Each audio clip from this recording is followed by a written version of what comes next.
সম্মানিত দলীয় সহকর্মীবৃন্দ, শহীদ পরিবারের গর্বিত সদস্য ও সদস্যবৃন্দ, সাংবাদিক বন্ধুগণ, সুধীমণ্ডলী, আমরা কেন এখানে বসেছি ইতিমধ্যে বিষয়টা স্পষ্ট হয়ে গেছে। বিগত আন্দোলনের সংগ্রামে, অন্য কথায় গণবিপ্লবে যে মানুষগুলো মানুষের অধিকার ফিরিয়ে পাওয়ার জন্য লড়াই করেছিলেন, তাদের মধ্য থেকে বেশ কিছু মানুষকে অত্যন্ত নির্মমভাবে হত্যা করা হয়েছে। আমরা এই হত্যাকাণ্ডের নিন্দা জানাই এবং পাশাপাশি আল্লাহ তাআলার দরবারে দোয়া করি, দেশের জন্য যারা তাদের সর্বোচ্চ মূল্যবান সম্পদ জীবন উৎসর্গ করে গেলেন, আল্লাহ যেন তাদেরকে শহীদ হিসাবে কবুল করেন। তাদের বেতাতুর সুসন্তপ্ত পরিবার, এই পরিবারগুলোকে আল্লাহ যেন উত্তম ধৈর্য ধারণ করার তৌফিক দান করেন। পরিবারের বেঁচে থাকা সদস্য যারা আছেন, আল্লাহ নিজেই যেন তাদের অভিভাবক হন। আমরা দুইজন শহীদের স্ত্রীর মুখ থেকে সরাসরি কথা শুনেছি। এই কথাগুলো শোনার পরে আসলে আমারও আর বুকের ভিতর থেকে কথা বের হচ্ছে না। বিশেষ করে শহীদ জাহাঙ্গীরের ওয়াইফ যখন বিস্তারিত বর্ণনা দিচ্ছিলেন, আমি একজন রাজনৈতিক কর্মী হওয়া সত্ত্বেও আমার মনে হচ্ছিল যে আমার কলিজা ভেঙে টুকরা টুকরা হয়ে যাচ্ছে। তারা উভয়ই হত্যাকারীদের বিচার চেয়েছেন এবং হত্যাকারীদেরকে যারা নির্দেশদাতা তাদেরও বিচার চেয়েছেন। এটা আজকে বাংলাদেশের 11 কোটি মানুষের দাবি, আমারও দাবি, আমাদের সবার দাবি। আজকে সাংবাদিকতার এই মহান পেশায় আপনারা যারা নিয়োজিত আছেন, আপনাদের মতোই তো কর্মচঞ্চল আপনাদের আরেকটা সহকর্মী ছিল মেহেদী হাসান। আজকে যেখানে আপনারা মিডিয়া কভার করছেন, সেও বেঁচে থাকলে এইভাবে মিডিয়া কভার করত, কিন্তু জালিমের বুলেট এবং অস্ত্রের আঘাত দুনিয়া থেকে তাকে নিয়ে গেল। শহীদের স্ত্রী বলেছেন, তার স্বামীকে হত্যা করেই তারা শান্ত হয়নি, বরঞ্চ স্বামীর বুকের উপর তিনি জুতার ছাপ দেখেছেন। কি বর্বরতা, কি নিষ্ঠুরতা! আল্লাহ তাআলা সবচেয়ে বড় বিচারক এবং সেদিনের বিচার হবে একদম নিখুঁত, স্বচ্ছ, সঠিক বিচার। ওই বিচারকে প্রভাবিত করার শক্তি কারোই নেই। তবে হ্যাঁ, আল্লাহ তাআলার এটাও সুন্নত যে দুনিয়ায়ও আল্লাহ বিচারের একটা অংশ করেন এবং সেটা মানুষকে দেখান এই কারণে যে মানুষ যাতে এখান থেকে শিক্ষা নেয়। শহীদ জাহাঙ্গীরের স্ত্রী তিনি তার আকুতি ব্যক্ত করেছেন যে আমার স্বল্প আয়ের এই স্বামী, আমরা খাই না খাই আমরা সুখের সংসারে ছিলাম, একবেলা খেলেও আমরা সুখে ছিলাম, এখন এই শূন্যতা আমাদেরকে কষ্ট দেয়, পীড়া দেয়, তার সাথে আমরাও এই কষ্টের অংশীদার। তিনি বলেছেন বাড়িতে তাদের মাথা গুজার কোনো ঠাঁই নাই, মাথার উপরে কোনো ছায়া নাই, ঢাকায়ও নিজস্ব কোনো থাকার জায়গা নাই। স্বামীর কষ্টের সংসারে সবর করে তারা চলতেন। ছেলেটাকে এক চোখ দেখে নিলাম, সেও যে খুব বড় হয়েছে বিষয়টা এমনও না। আরেকজন তো এখনও কুলের কাঁচা শিশু। তিনি কাঁচা শিশুটাকে নিয়ে বিশেষভাবে উদ্বিগ্ন যে একে মানুষ করবেন কিভাবে। বোন, আপনার স্বামী জাতির জন্য জীবন দিয়েছে, এই জাতির দায়িত্ব আছে আপনার পরিবারের প্রতি। আমরা আশা করব সরকার এই সমস্ত বিষয়ে নজর দেবে, কিন্তু সরকারের দিকে চেয়েই আমরা বসে থাকতে পারি না, আমাদেরও কিছু দায় আছে। যেহেতু আমরা সকলেই মজলুম ছিলাম, নির্যাতিত ছিলাম এবং জুলুমের কালো ছায়া সরিয়ে ফেলার জন্য এই লড়াই ছিল। আপনারা ইতিমধ্যে হয়তো জেনেছেন বা দেখেছেন, আমরা শহীদ পরিবারগুলোর কাছে যাওয়ার চেষ্টা করছি, তাদের কষ্টের অংশীদার হওয়ার চেষ্টা করছি। আমরা এরকম কাঁচা শিশু দুই একটার, কুলের শিশু দুই একটার আল্লাহর উপর ভরসা করে আমরা দায়িত্ব নিয়েছি। আপনার শিশুরও দায়িত্ব আমরা নিলাম আল্লাহ ভরসা। এই শিশু প্রাপ্তবয়স্ক হওয়া পর্যন্ত তার বেঁচে থাকা, বেড়ে ওঠা, মানুষ হওয়ার জন্য আল্লাহ আপনাদেরকে সাহায্য করুন। আর আর্থিক প্রয়োজনটা আল্লাহ যেন আমাদেরকে পূরণ করার তৌফিক দান করেন। আমরা আশা করব শুধু এই পরিবার নয়, এইরকম যতগুলো পরিবার অসহায় হয়ে পড়েছে, সরকার অগ্রাধিকারের ভিত্তিতে তাদের ব্যাপারটা অ্যাড্রেস করবে, দেখবে। বিচারের ব্যাপারে ওনারা সহায়তা চেয়েছেন, বিচার পাওয়া সকল নাগরিকের অধিকার। আমরা আপনাদেরকে আশ্বস্ত করছি, আমাদের অবস্থান থেকে ইনশাআল্লাহ আমরা সর্বোচ্চ সহযোগিতা করব। শুধু আপনারা না, এরকম যারাই এই ঘটনার ভিকটিম, আমরা যাদের কাছেই পৌঁছতে পারবো তাদের পাশে থাকবো ইনশাআল্লাহ। আমরা প্রতিহিংসা, প্রতিশোধের রাজনীতিতে বিশ্বাস করি না, কিন্তু অপরাধের শাস্তি হোক এটা আমরা চাই। অপরাধীর শাস্তি যদি না হয় তাহলে অপরাধ সমাজে বন্ধ হবে না, একটা খুন আরও 10টা খুনকে উৎসাহিত করবে। এই জন্য খুনের ধারা অপরাধের ধারা বন্ধ হওয়ার জন্যই সুবিচার পাওয়া উচিত। বর্তমান প্রধান বিচারপতি তার দায়িত্ব নেওয়ার দিনেই একটা গুরুত্বপূর্ণ কথা বলেছেন যে আগেই পবিত্র অঙ্গনে মিথ্যাকে সত্যে পরিণত করা হয়েছিল এবং সত্যকে মিথ্যায় পরিণত করা হয়েছিল। আমরা চাই যে উনি তার কথার উপরে টিকে থাকুন এবং মানুষ যেন আদালত থেকে ন্যায় বিচার পায়। আমরা নিরপরাধ কোনো মানুষ হেরাস হোক, এটাও আমরা চাই না, কিন্তু অপরাধের শাস্তি যেন নিশ্চিত হয়, এটা অবশ্যই আমাদের দাবি, এদেশের 18 কোটি মানুষের দাবি। এর প্রতি বিচার বিভাগ সম্মান দেখাবে আর প্রশাসন এই বিচারের জন্য সহযোগিতা করবে, এটা আমরা প্রত্যাশা করি। এত শহীদের ত্যাগ এবং কুরবানি, এতগুলা মানুষের আহত হওয়া, পঙ্গু হওয়া, যারা তো আল্লাহর দরবারে চলে গেল তারা সৌভাগ্যবান, তারা শহীদ হয়ে গেল। কিন্তু গুলি যার 2 নয়ন কেড়ে নিল তার কি হবে? সে যতদিন বেঁচে থাকবে এই দুনিয়ার আলো তো সে দেখবে না, তার তো অন্ধকার। এরকম লোকের সংখ্যা কম নয়। ওই 2 দিনেই শুধু চক্ষু বিজ্ঞান ইনস্টিটিউটে 332 জনের চোখে অপারেশন করতে হয়েছে এবং চিকিৎসকরা বলেছেন যে তাদের কতজন তাদের দৃষ্টিশক্তি ফিরে পাবে আমরা এটা বলতে পারছি না। এদের মধ্যে একটা অংশ চিরদিনের জন্য অন্ধ হয়ে যাবে। কানা নয়, কানায় 1 চোখ যার নষ্ট হয়েছে, অন্ধ তার 2 চোখ চলে গেল। 1 চোখ থাকলে তা নিয়েও বাঁচতে পারত, কিন্তু ম্যাক্সিমাম মানুষ 2 চোখেই গুলিবিদ্ধ হয়েছে। সারা বাংলাদেশে এখন সুখের একটা মাতম চলছে, যেদিকেই যাই কান্নার রোল। আমরা বুক ধরাইতে পারি না। এই বাচ্চাকে কি বুঝ দিব? এ বাচ্চা তো এখনও মুখে বাবা ডাকে নাই, কখনো বাবা ডাকার তার বয়স হয় নাই, কিন্তু তার যখন বয়স হবে তখন তার সমবয়সী বাচ্চারা যখন বাবা বলে কাউকে ডাকবে তখন তার মায়ের বুকে এটা তীরের মতো বিঁধবে যে আমার বাচ্চা কারে বাবা ডাকবে।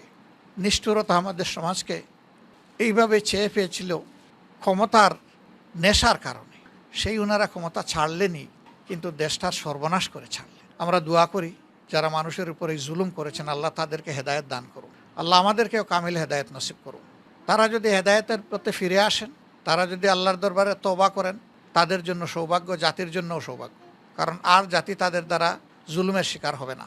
তবে ইন্ডিভিজুয়াল ব্যক্তি যাদের তারা ক্ষতি সাধন করেছেন তাদের শাস্তি তাদেরকে পেতে হবে। ওইটা তওবার মাধ্যমে মাপ হয় না, ওই শাস্তি ভোগ করতে হবে যেটা ব্যক্তির সাথে সম্পর্কিত, যাকে খুন করা হয়েছে, পঙ্গু করা হয়েছে, অন্ধ করা হয়েছে। এই অপরাধের বিচার হতে হবে এবং তাদেরকে শাস্তি পেতে হবে, যার যেটা প্রাপ্য। সাংবাদিক বন্ধুগণ, আমি কথা বাড়াবো না। আজকে এখানে 2 জনকে আমরা এখানে এনেছি, এইভাবে আমরা আনি না। আমাদের আনার একটা উদ্দেশ্য ছিল যে এই লোকগুলার মুখের কথা আপনারা নিজেদের দিলের কান দিয়ে শুনে যান একবার। নিশ্চয়ই আপনারা শুনতে পাচ্ছেন, আপনারা জাগ্রত বিবেক।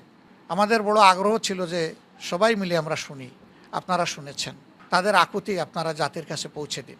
আমরা আবু সাইদের বাড়িতেও গিয়েছিলাম, সে পরিবারটিকেও দেখার আমাদের সুযোগ হয়েছে। খুবই গরিব একটা পরিবার। এই পরিবারে আর শিক্ষিত আর একটা মানুষ নাই। 11টা ভাই বোনের মধ্যে সেই একমাত্র শিক্ষিত ছিল। তাকে নিয়ে এই পরিবারের অনেক স্বপ্ন, অনেক প্রত্যাশা ছিল। একটা নিরস্ত্র ছেলে অধিকারের জন্য দাবি করে, আশা করে বুক পেতে দিয়েছিল যে নিশ্চয়ই আমি নিরস্ত্র মানুষ, আমাকে গুলি করবে না। কিন্তু 1টা নয়, 2টা নয়, পরপর 3টা গুলি করে তার জীবন প্রদীপ নিভিয়ে দেওয়া হলো। তার কাছে যারা এই অপকর্ম করেছেন তাদের জবাব কী? আমরা জাতি এই অপকর্মের জন্য, যারাই অপকর্ম করুক, আমরা জাতি হিসাবে লজ্জিত এবং ব্যথিত। একটা পরিবর্তন এসেছে, কিন্তু এই পরিবর্তনের পরে আবার যাতে জুলুমবাজরা কেউ ফিরে আসতে না পারে এবং একই অপরাধের পুনরাবৃত্তি না হয়, এই জন্যে মিডিয়াকে বলা হয় ওয়াচ ডগ। আমরা আশা করব সেই দায়িত্বটা আপনারা নিপুণভাবে পালন করবেন। সকল ভয়, ভীতি, সংকোচের ঊর্ধ্বে উঠে আপনারা সাদাকে সাদা বলবেন, কালোকে কালো বলবেন, এবং আমরাও যেন সাদাকে সাদা বলতে পারি, কালোকে কালো বলতে পারি। আমাদেরকে আপনারা সাহস এবং শক্তি যোগাবেন। আমাদেরও যদি কোনো বাড়াবাড়ি ভুল দেখেন আমাদেরকে ধরে দিবেন, আমাদেরকেও ছাড়বেন না। কারণ আমাদের ভুলের কারণে জাতির ক্ষতি হোক, এটা আমরা চাই না। আমরা এই দেশকে, দেশের মানুষকে ভালোবাসি, এটাই আমাদের অপরাধ। আমাদের এই ভালোবাসায় কোনো কম্প্রোমাইজ নাই, কোনো অপশক্তির কাছে আমরা মাথা নত করিনি, যার কারণে পরপর আমাদের 11 জন নেতাকে দুনিয়া থেকে বিদায় করে দেওয়া হয়েছে। আমাদের 450 সহকর্মীকে এই সময়ের মধ্যে এই ঘটনা ছাড়াও, সম্প্রতি ঘটনা ছাড়াও খুন করা হয়েছে। আর এই ঘটনায় কত হয়েছে আল্লাহই ভালো জানেন, এখন আমরা পুরো হিসাব নিয়ে উঠতে পারিনি। তবে এখন আমরা আমাদের কর্মীকে আর কর্মী নয়কে, এইটার ডিফারেন্স আমরা টানতে চাই না। এই আন্দোলন ছিল সামগ্রিক গণবিপ্লব। এখানে যারাই শহীদ হয়েছেন আমরা মনে করি সবাই আমাদের শহীদ। এখানে কোনো দল নাই, মত নাই, ধর্ম নাই, বিভেদ নাই। এরা সবাই ছিল দেশপ্রেমিক সংগ্রামী। আমরা তাদেরকে আল্লাহর দরবারে যেমন দোয়া করি, তেমনি শ্রদ্ধার জায়গা থেকে সেলিউট জানাই। এ শ্রদ্ধা তাদের প্রাপ্য। জাতি হিসাবে এই ঋণ পরিশোধ করার আমরা যেন চেষ্টা করি এবং কৃতজ্ঞ চিত্তে তাদেরকে যেন স্মরণ করি। আমরা এই সরকারের কাছে অনুরোধ জানাবো, এই স্বাধীনতার জন্য যারা, দ্বিতীয় স্বাধীনতার জন্য যারা যুদ্ধ করেছে, তাদেরকে যেন আক্ষরিক অর্থে স্মরণীয় করে রাখার স্থায়ী ব্যবস্থা করা হয়। তাহলে তাদের পরিবার কিছুটা হলেও শান্তি পাবে, আমরাও শান্তি পাবো। আপনাদের সকলকে ধন্যবাদ জানিয়ে আজকের অনুষ্ঠানের এখানেই আমরা সমাপ্তি টানব। ন্যায়ের পথে, সত্যের পথে আমরা একে অন্যকে ইনশাল্লাহ সহযোগিতা করব। অসত্যের বিরুদ্ধে লড়াই আমরা সম্মিলিতভাবে করব। আল্লাহ অসত্যের বিরুদ্ধে লড়াইয়ে জনতার বিজয় দান করুন, সেই দোয়া করি, এবং সেই বিজয়টা হোক দীর্ঘস্থায়ী এবং চিরস্থায়ী। আসসালামু আলাইকুম রহমতুল্লাহ। আলহামদুলিল্লাহ, আলহামদুলিল্লাহ রব্বিল আলমিন, ওয়াসসালাতু ওয়াসসালামু আলা রাসূলিহিল কারীম ওয়া আলা আলিহি ওয়া সাহবিহি ওয়া আহলি বাইতি আজমাইন। ربنا ظلمنا أنفسنا وإن لم تغفر لنا وترحمنا لنكونن من الخاسرين. ربنا آتنا في الدنيا حسنة وفي الآخرة حسنة وقنا عذاب النار. ربنا فاغفر لنا ذنوبنا وكفر عنا سيئاتنا وتوفنا مع الأبرار. ربنا اغفر لنا ذنوبنا وإسرافنا في أمرنا وثبت أقدامنا وانصرنا على القوم الكافرين. ইয়া আল্লাহ, ইয়া আরহামার রাহিমিন, আমরা তোমার কিছু গুলাম এবং বান্দি তোমার সেই দরবারে আমরা হাত তুলেছি। ইয়া আল্লাহ, আমাদেরকে তুমি ক্ষমা করো মওলা। আল্লাহ, তুমি আমাদের উপর রহম করো। আল্লাহ, তোমার সাহায্য এই জাতির জন্য বেশি করে তুমি পাঠাও। আল্লাহ, আমাদের দেশের জন্য তুমি শান্তির ফায়সালা দান করো মাবুদ। এ আল্লাহ, সমস্ত বিশৃঙ্খলা অশান্তি তুমি দূর করে দাও আল্লাহ। আল্লাহ, দুটি শহীদ পরিবারের ইয়া আল্লাহ অবুজ কচি বাচ্চা সব আল্লাহ তোমার দরবারে হাত তুলেছে মওলা। ইয়া আল্লাহ, যে মানুষগুলা জীবন দিয়ে তারা লড়াই করে দুনিয়া থেকে বিদায় নিয়েছে, আল্লাহ তাদেরকে শহীদ হিসেবে কবুল করবো। ইয়া আল্লাহ, প্রত্যেকটি পরিবারকে তুমি দুনিয়া আখিরাতে সম্মানিত করো। ইয়া আল্লাহ, এই দেশবাসীকে, সরকারকে তাদের প্রতি নৈতিক দায়িত্ব পালন করার তৌফিক দান করো। ইয়া আল্লাহ, আমাদেরকেও মানুষের খেদমতের জন্য, এই পরিবারগুলোর খেদমতের জন্য তুমি তৌফিক দাও, কবুল করো। ইয়া আল্লাহ, আমরা অনেক আশা করেছি এই ব্যাপারে, আল্লাহ তুমি আমাদের আশা পূরণ করে দাও। ইয়া আল্লাহ, তোমার খাজানার থেকে আমাদেরকে দিয়ে তুমি সাহায্য করো মওলা। হে রব্বুল আলামিন, সমাজের প্রত্যেকটি মানুষকে তাদের প্রতি দরদি বানিয়ে দাও, শ্রদ্ধাশীল বানিয়ে দাও। ইয়া আল্লাহ, পারস্পরিক ভালোবাসার পাত্র বানিয়ে দাও আল্লাহ। আল্লাহ, এই পরিবারগুলোর তুমি মাবুদ, সবগুলা পরিবারের তুমি অভিভাবক হয়ে যাও মওলা। আল্লাহ, এখন যারা শাসন ক্ষমতায় আছেন আল্লাহ, তারা যেন আবার ভুল পথে পা না বাড়ায়, আল্লাহ তাদেরকে সাহায্য করো। এই জাতিকে, তাদেরকে সহযোগিতা করার তৌফিক দান করো। ইয়া আল্লাহ, এরপরে স্বাভাবিক নির্বাচনের ভিতর দিয়ে আবার যারা আসবে তারা যেন জালিম হয়ে না ওঠে মওলা। ইয়া আল্লাহ, এই জমিন আর জুলুম সহ্য করতে পারবে না বাবা। ইয়া আল্লাহ, আমাদেরকে তুমি সুশাসন দান করিও মওলা। ইয়া আল্লাহ, ও মাবুদ আরহামার রাহিমিন, ইয়া আল্লাহ, আমরা যারা হাত তুলেছি আমাদের আগের পরে সবাইকে তুমি ক্ষমা করে দাও মওলা। ইয়া আল্লাহ, সাংবাদিক বন্ধুরা এখানে এসেছে, তারাও বহু ভয়ভীতি চাপের মধ্যে ছিল মওলা। আল্লাহ, বিবেক অনুযায়ী অনেকে কাজ করতে পারে নাই। আল্লাহ, আগামীতে বিবেক অনুযায়ী তাদেরকে তাদের দায়িত্ব পালন করার তৌফিক দান করো মাবুদ।